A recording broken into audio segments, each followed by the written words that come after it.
Hey guys, Dave here. Welcome to Centurion's Review, the punk rock band of wargame review institutions. This is NATO operational combat in Europe in the 1970s. Len let me borrow this to do an unboxing video of it.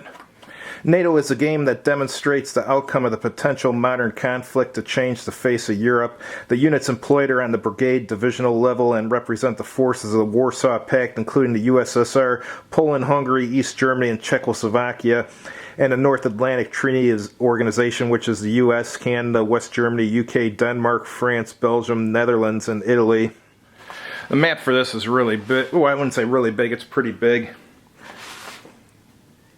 Not very visually appealing, but maps back then weren't as good as the ones now.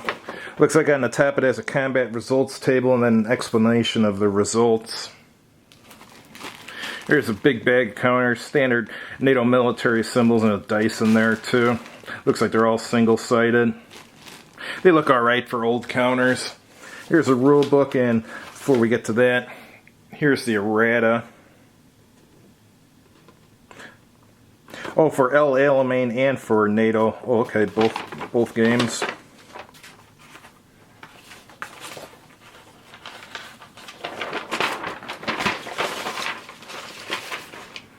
Here's your initial placement here.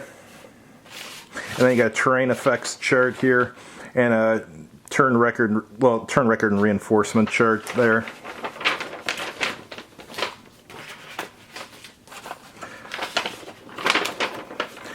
Looks like a pretty short rule book, which usually means that the game's actually playable.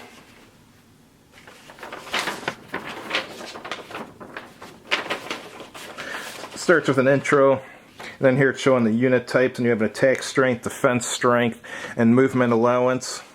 Here you have a sequence of play. First player turn, initial movement, combat phase, second movement phase, and then second player turn is just a repeat of that.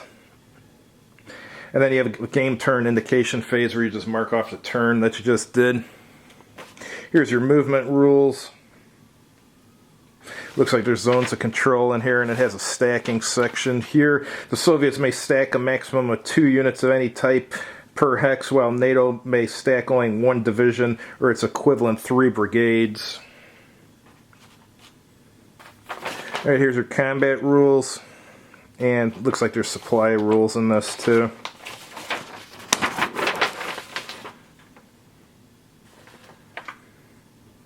Special Denmark rules.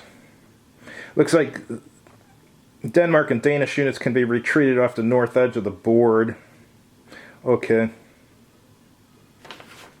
here's special rules for territorial forces and tactical nuclear warfare if you want to ruin the game. Here's telling how to set up, and here's your scenarios here. Looks like there's 4 scenarios, it says. And there's a reliability table here, that's interesting.